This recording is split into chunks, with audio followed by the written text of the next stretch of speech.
Élection municipale en Tunisie, la tête de liste du parti islamiste Ennahda a été élue mardi, maire de Tunis.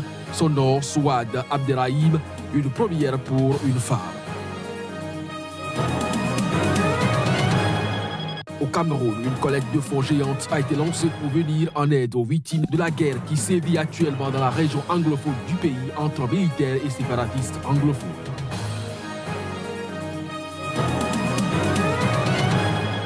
Nouveau rebondissement dans le cadre d'un scandale financier qui secoue la Malaisie depuis des années. L'ex-premier ministre malaisien Najib Razak a été interpellé mardi.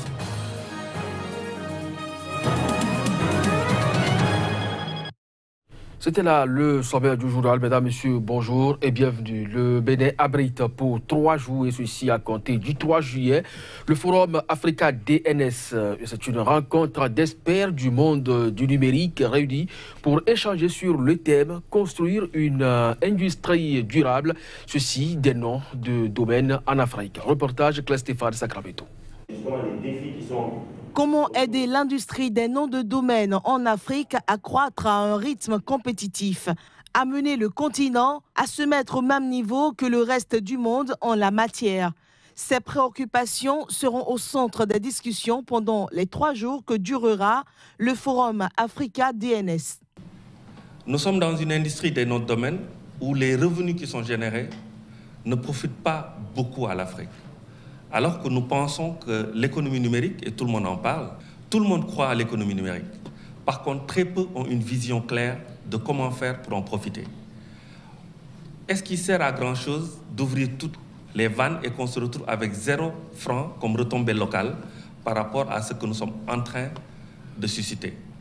Donc quand on parle de enabling an ICT environment, quand on parle de développer une économie numérique, ce que nous voulons, c'est que les fils de nos pays, les Africains, puissent en profiter, que ça puisse créer de la valeur pour notre continent, que ça puisse être accompagné d'un développement de la confiance, que les gens puissent avoir confiance au système que nous mettons en place. Pour ce qui nous concerne au Bénin, il est dès lors apparu indispensable pour la CEP Bénin de réorganiser la gestion du nom de domaine .bj, jusqu'ici assurée par Bénin Télécom Services, afin de la rendre plus dynamique et plus attractive. Nous pensons que cette réorganisation de la gestion du nom de domaine .bj permettra, entre autres,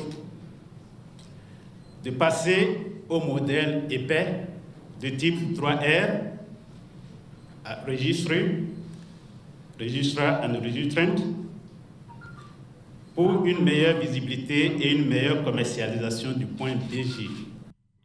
Booster l'industrie de noms de domaine sur le continent africain représente donc un enjeu de développement majeur. Les opérations de révision de listes électorales qui ont enregistré moins d'1 million de nouveaux électeurs en Côte d'Ivoire étaient entachées d'irrégularités. C'est ce qu'a dénoncé ce lundi à Abidjan un avocat y voyant une menace pour le scrutin à venir. Plus de précisions à travers cet élément.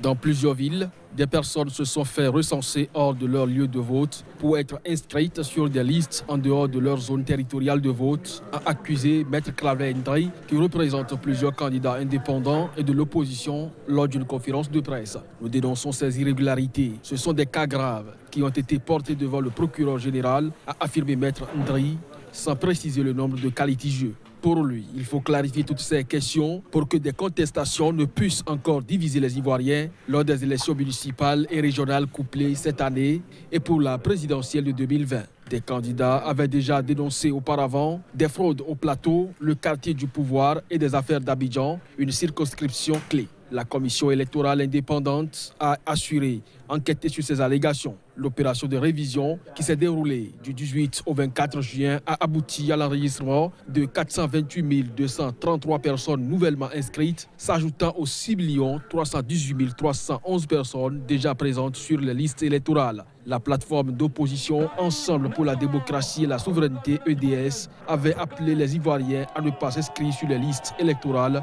contestant la légitimité de la CEI qu'elle juge politiquement déséquilibrée en faveur du pouvoir. Effectivement, la Cour africaine des droits de l'homme avait rendu en 2016 un arrêt jugeant la CEI déséquilibrée et enjoignant le gouvernement ivoirien de changer sa composition, ce qui n'a été fait jusqu'à présent. La situation politique reste tendue dans le pays malgré le retour à la paix civile depuis 7 ans après la tragique crise post-électorale qui avait fait 3000 morts après la présidentielle de 2010. Au Cameroun, une collecte de fonds géante a été lancée pour venir en aide aux victimes de la guerre qui sévit actuellement dans les régions anglophones du pays entre les militaires et les séparatistes anglophones. Plusieurs millions de francs CFA ont été collectés pour aider à financer un plan d'urgence en faveur de cette région en proie à une grave crise sociopolitique. Reportage. À Douala, 229,4 millions de francs CFA ont été collectés lundi, selon le média d'État CRTV. Fin juin, plus de 152 millions de francs avaient été collectés dans la région du centre et 120 millions dans celle du sud. Ces fonds doivent aider à financer un plan d'urgence en faveur des régions anglophones du pays. Mi-juin, le gouvernement avait annoncé la mise en place d'un plan d'urgence humanitaire pour les 2 régions de la minorité anglophone. D'un coût de 12,7 milliards de francs CFA, il doit être financé par le budget de l'État, la solidarité nationale et la contribution des partenaires internationaux. Si d'aucuns approuvent la mesure, d'autres par contre pensent que la collecte des fonds n'est pas la solution à la crise. Nous pensons que ceci va, n'est-ce pas, comment dirais-je, essayer de motiver davantage nos frères qui ont quitté le Cameroun, qui sont de l'autre côté, et même ceux qui sont là et qui sont en train de souffrir, que le Cameroun se bat, c'est tous les Camerounais qui se sentent concernés pour ce problème du nord et du sud-ouest. La collecte des fonds ne sera jamais une solution indiquée. Je crois que les autorités savent où se trouve le problème et les Camerounais en ont tellement proposé des solutions qu'ils savent exactement ce qu'il faut faire.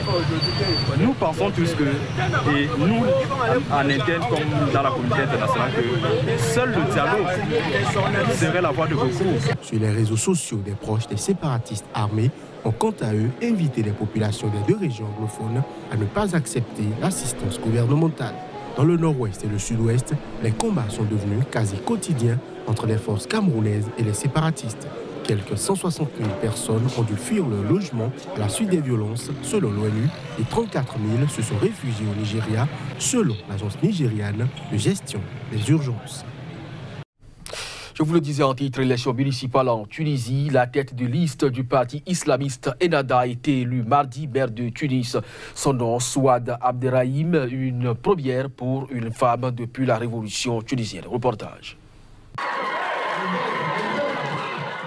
26 voix contre 22. Voilà le score par lequel Souad Abderrahim a gagné la gestion de la mairie de Tunis. Membre du bureau politique d'Ennahda, mais qui se définit comme indépendante, elle a été élue par les nouveaux conseillers municipaux contre son principal adversaire, Kamel Idir, ancien responsable local sous le régime de Zine El Abidine Ben Ali. Il était la tête de liste du parti Nida Tounes. Aujourd'hui, c'est la première fois qu'une femme devient maire de la ville de Tunis. Nous sommes fiers et nous dédions cette élection à toutes les femmes tunisiennes, les femmes de mon pays. Nous la dédions à notre jeunesse. Toutes les décisions vont être prises ensemble, c'est-à-dire avec le conseil municipal. Nous avons un programme. La priorité dans notre programme est la beauté, l'esthétique de la ville de Tunis. Souad Abderrahim avait siégé au sein du bloc Ennahda à l'Assemblée constituante de 2011 à 2014, où elle s'était taillée une réputation de moralisatrice. Elle avait ensuite quasiment disparu du paysage politique jusqu'au municipal du 6 mai. Ennahda était arrivé en tête à Tunis, mais sans majorité, avec 21 sièges sur 60 lors des municipales du 6 mai. Nouveau rebondissement dans le cadre d'un scandale financier qui secoue la Malaisie depuis des années. L'ex-premier ministre malaisien Najib Razak a été interpellé mardi. C'est dans le cadre de l'enquête sur de vastes détournements de deniers publics. L'agence malaisienne anticorruption a informé que l'ex-premier ministre Najib avait été appréhendé à son domicile et sera inculpé ce mercredi. Najib Razak, soupçonné d'avoir détourné environ 640 millions d'euros, a toujours nié toute malversation. Cette affaire a largement contribué à la défaite cinglante aux législatives de l'ancienne coalition qui était au pouvoir depuis 61 ans.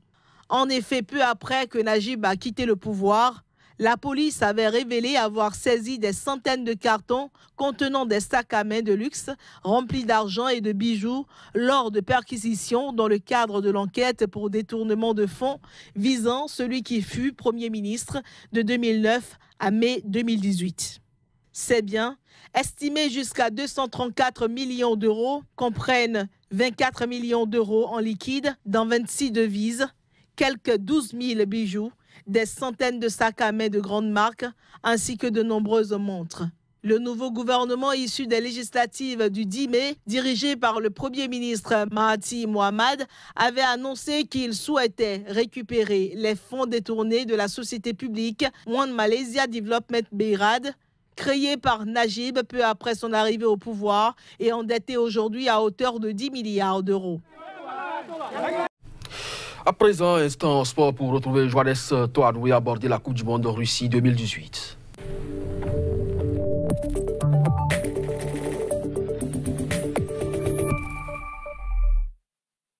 Johannes Toanou, bonjour.